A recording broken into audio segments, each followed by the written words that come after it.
One of my first memories is when I was 6 years old, and that's actually when my parents got divorced. And that's been a huge part of, my life and my trajectory and everything. And growing up, I grew up in very much like a keeping up with the Joneses type neighborhood, but I looked for other things outside of, myself or outside of God or outside of my parents to bring me significance. Like I just wanted to fit in, and I just wanted to be, one of the cool kids and things like that.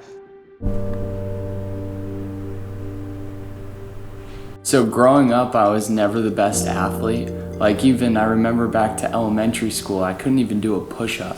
And I was so embarrassed and, just felt bad about that. But when high school came and I played lacrosse, we would have to do a 5K every day before tryouts. And I quickly realized, even as a freshman, I was one of the fastest people at this 5K. Not the best on the team, but fastest at the 5K. So it gave me confidence. And so by senior year, I decided to do a half marathon. And right there, I just caught the bug and I just kept going. I did a full marathon, a half Ironman, then on to 52 miles and 60 miles and 100 miles. And then last year, I actually did 3 100-mile races. And this year, I did an Ultraman and I'm doing 3 200-mile races. At first, I craved the approval that I got from other people and this cool factor of, oh my gosh, you've run 100 miles in a day. But what I realized is that can be fleeting, and as my relationship with God developed, I realized that God gave me this gift to then be a shiny object to attract other people in and then be able to share my faith with them. So really the goal here is to do amazing things that give men something to respect and God something to work with, and then be able to share my faith. I got invited to an event, which was actually Ryan Stewman's $1 Million Mastermind.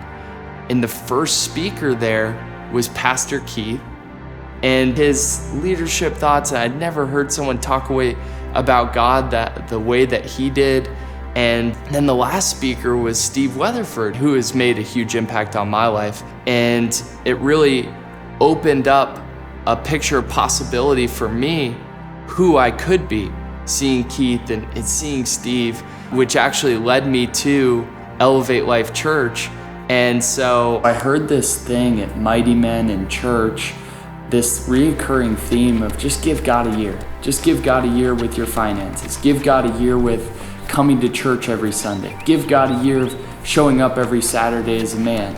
And I just followed in the draft of the people in front of me, and I couldn't even imagine what would be happening in my life as happening today. And that's all thanks to just giving God a year. Being a part of ELC and Mighty Men and the culture here has really been encouraging to me, because my running used to be just this weird thing that I did that my family was why are you investing so much time there? But really, I've seen it inspire people in Mighty Men to do 100 miles or do a marathon, and they've been so supportive and encouraging to really make me realize I could turn this into something very impactful.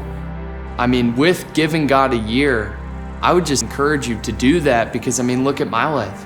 I was telling you about my parents got divorced and how that impacted me a lot as a kid. And now I have some of the best relationships that I've had with my parents that I've ever had before.